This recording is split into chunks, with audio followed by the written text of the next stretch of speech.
This clip gets more unbelievable the longer it goes on, and the comments being made here reveal a mindset that a lot of Americans are going to find deeply disturbing. Before we break it all down, make sure you subscribe and drop a comment telling me where you're watching from and what you think about this discussion. Dr. Oz just said the quiet part out loud about how the Trump administration and a lot of MAGA conservatives actually view ordinary Americans, especially elderly and vulnerable people who rely on basic public assistance to survive. In this clip from Fox News, Dr. Oz went on a rant attacking home health workers and personal care services, essentially dismissing them as nothing more than a government-funded jobs program, while mocking the idea that taxpayers should help elderly people stay in their own homes. And the more you listen to what he's saying, the worse it gets. Oz specifically complained that states like New York employ large numbers of home health workers helping elderly or disabled people with daily tasks like groceries, mobility, and basic care, services that often allow people to avoid being thrown into nursing homes altogether. But instead of acknowledging the reality that millions of families either can't physically provide full-time care or simply don't have relatives nearby, Oz framed these workers as unnecessary government dependents and even attacked the fact that some of them are unionized. What makes this segment especially outrageous is how disconnected and elitist the entire conversation sounded. Fox News hosts were openly acting like researching home health care was somehow suspicious or controversial, while completely ignoring the reality facing millions of working-class Americans trying to care for aging parents, grandparents, disabled relatives, or loved ones who physically cannot live independently anymore. And once again, the deeper issue here goes far beyond one bad comment. This clip exposes a much bigger worldview inside MAGA politics, one where public services are only acceptable if wealthy people don't personally need them, and where ordinary people struggling with healthcare, aging, disability, or caregiving responsibilities are increasingly treated as burdens instead of human beings driven dignity and support. Let's get into it. The number one job in the entire state is not retail, it's not folks working in shops, it's personal care services. Why?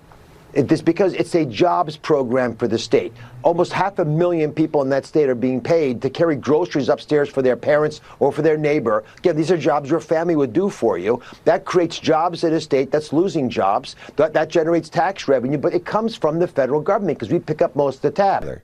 So this is primarily about allowing the American people to have integrity within the healthcare system. And again, with Medicare and Medicaid, there's a handshake agreement we have, especially when we start offering services that are designed to protect you because your family is not doing them for you. I'll give you one concrete example. New York State, where you are right now, the number one job in the entire state is not retail, it's not folks working in shops, it's personal care services.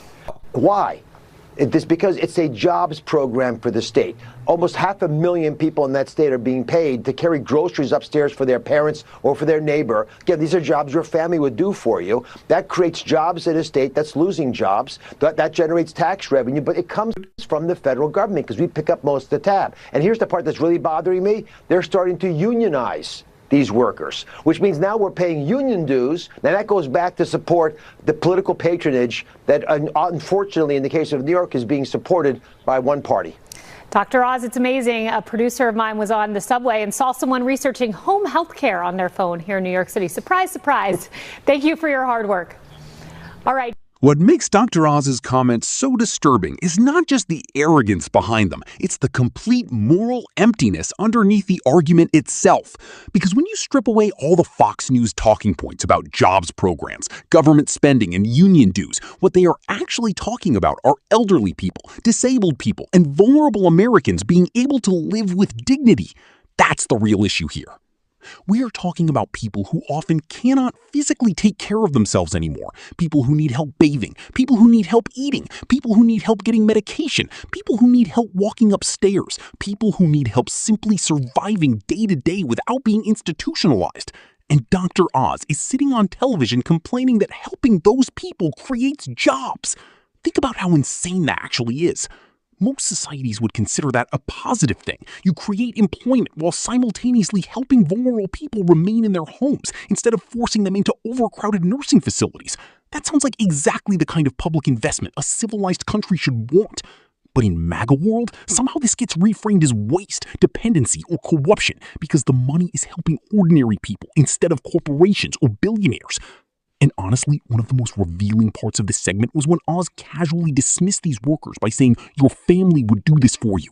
That line alone exposed how completely detached these people are from the reality most Americans actually live in. What family? That's the question. What if somebody never had children? What if their spouse died? What if their relatives live across the country? What if their family members work full-time jobs just to survive themselves? What if the person needing care has dementia, physical disabilities, or medical needs that family members simply are not trained to handle? Fox News and people like Dr. Oz love talking about family values until actual caregiving responsibilities appear, and suddenly they act like families should magically absorb unlimited financial, emotional, and physical burdens with no outside support whatsoever. That's not policy, that's fantasy. And what's especially infuriating is that home healthcare often saves money compared to the alternatives. Keeping people in their homes with limited assistance is frequently cheaper than forcing them into full-time institutional care. But conservatives like Oz don't even seem interested in practical outcomes anymore. Their ideology increasingly revolves around hostility toward the very concept of public support itself. If ordinary people benefit from something, MAGA increasingly treats it as suspicious. Healthcare? Dependency. Student debt relief? Mooching. Food assistance? Lazy. Home healthcare? Government abuse. Meanwhile, billionaires getting tax cuts, corporations getting subsidies, defense contractors receiving endless taxpayer money, or wealthy elites exploiting loopholes somehow never triggers the same outrage. That hypocrisy is impossible to ignore. And this is why so many people reacted so strongly to these comments, because almost everybody has either personally experienced this reality or knows somebody who has. Most Americans have watched parents age. Most Americans have seen grandparents struggle physically. Most Americans know what it's like trying to balance work, finances, children, and caregiving responsibilities all at once. This isn't some abstract political debate. This is real life for millions of families. And what Dr. Oz said essentially amounts to this. If you can't privately afford care yourself, then maybe you just don't deserve help. That's the underlying worldview here.